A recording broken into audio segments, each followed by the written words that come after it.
Harsha health community family అందరికీ నమస్కారం. ఈరోజు నేను ఎక్టాపిక్ ప్రెగ్నెన్సీ గురించి మాట్లాడబోతున్నాను. ఈ వీడియో చాలా ఇన్ఫర్మేటివ్, అలాగే ఇంపార్టెంట్ కూడా. ఈ వీడియో ప్రతి ఒక్కరికి షేర్ చేయండి.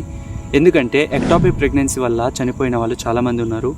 అది ఇప్పటికీ ఎక్టాపిక్ ప్రెగ్నెన్సీ వల్ల చనిపోతున్న వాళ్ళు చాలామంది ఉన్నారు. కాబట్టి ఈ విషయంపై ప్రతి ఒక్కరికి అవగాహన కల్పించాలి. కాబట్టి ప్రతి ఒక్కరికి ఈ వీడియోని షేర్ చేయండి.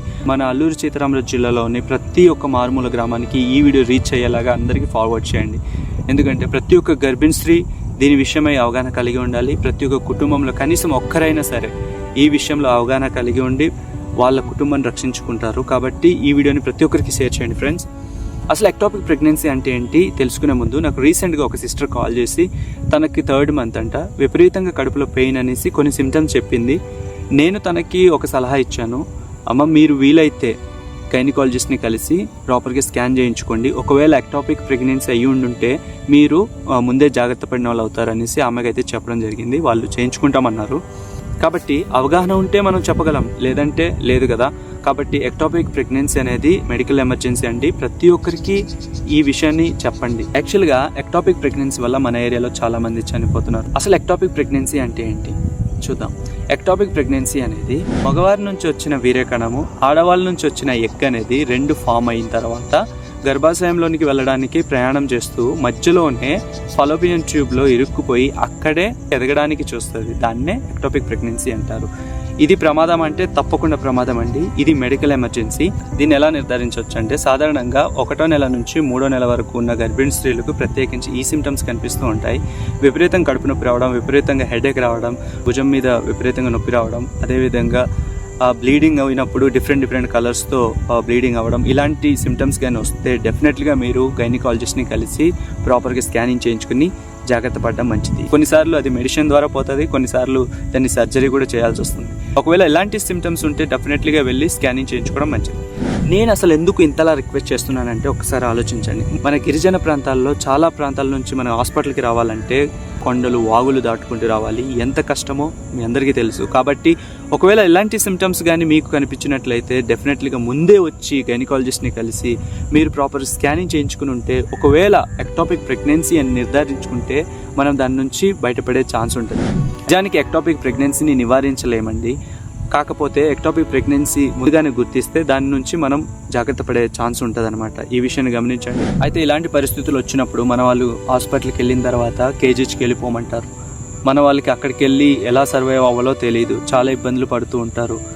ఒకవేళ అది ఫైనల్ స్టేజ్ అంటే చనిపోవడం తప్ప మనకి వేరే ఆప్షన్ ఉండదు. కాబట్టి అంతవరకు వెళ్లకుండా ఉండాలంటే తప్పకుండా దగ్గరున్న గైనకాలజిస్ట్ దగ్గరికి వెళ్ళి దగ్గరున్న స్కానింగ్ సెంటర్కి వెళ్ళి చేయించుకోవడం బెటర్.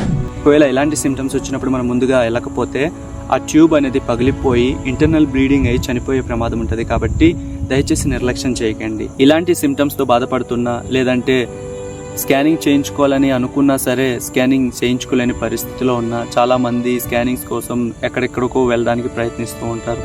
అలాంటి వాళ్ళందరికీ ఒక గుడ్ న్యూస్. మన పాడేరులోని శ్రీహర్ష హాస్పిటల్లోని ప్రతి శుక్రవారం మన దగ్గర అన్ని రకాల స్కానింగ్స్ అవుతున్నాయండి. NT scan, growth scan, TIFFA scan, అదేవిధంగా ఎక్టాపిక్ ప్రెగ్నెన్సీని కూడా మనం ఫైండ్ అవుట్ చేయొచ్చు. అదేవిధంగా పీసీఓడి ప్రాబ్లమ్స్ కానీ, అలాగే అబ్డామినల్ ఇష్యూస్ కానీ, ఎలాంటి ప్రాబ్లమ్స్కైనా సరే మన హాస్పిటల్లో స్కానింగ్స్ అవుతున్నాయి. తప్పకుండా విజిట్ చేయండి. ఆ రోజు ఖచ్చితంగా గైనకాలజిస్ట్ ఉంటారు. ప్రాపర్గా మనకి రేడియాలజిస్ట్ గారు ఖచ్చితమైన రిజల్ట్స్తో మనకి ఆ రిపోర్ట్స్ అనేది ఇవ్వడం జరుగుతుంది. కాబట్టి మనకి ముందుగానే ఇలాంటి సమస్యలు ఒకవేళ ఉంటే మనం జాగ్రత్త పడే అవకాశం ఉంటుంది. కాబట్టి తప్పకుండా వచ్చి స్కానింగ్ చేయించుకోండి.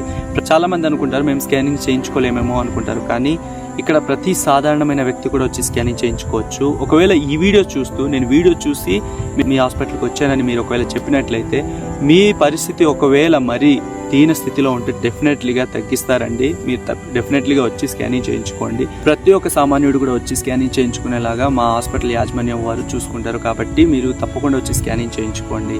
ఇలాంటి హెల్త్ రిలేటెడ్ టాపిక్ మీ ముందు ఎప్పుడు తీసుకొస్తూ ఉంటాను. కాబట్టి మన హర్ష హెల్త్ కమ్యూనిటీ ఫ్యామిలీలో జాయిన్ అవ్వండి.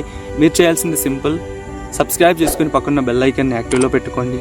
అలాగే మీ ఫ్రెండ్స్ అండ్ ఫ్యామిలీ మెంబర్కి షేర్ చేయండి. ఈ విషయాన్ని తెలియపరచండి. మన ప్రాణాలని మనమే కాపాడుకోవాలి. కాబట్టి అవేర్నెస్ కలిగి ఉందాం, అందరినీ అవేర్నెస్ కలిగించేలాగా మనం ప్రయత్నిద్దాం.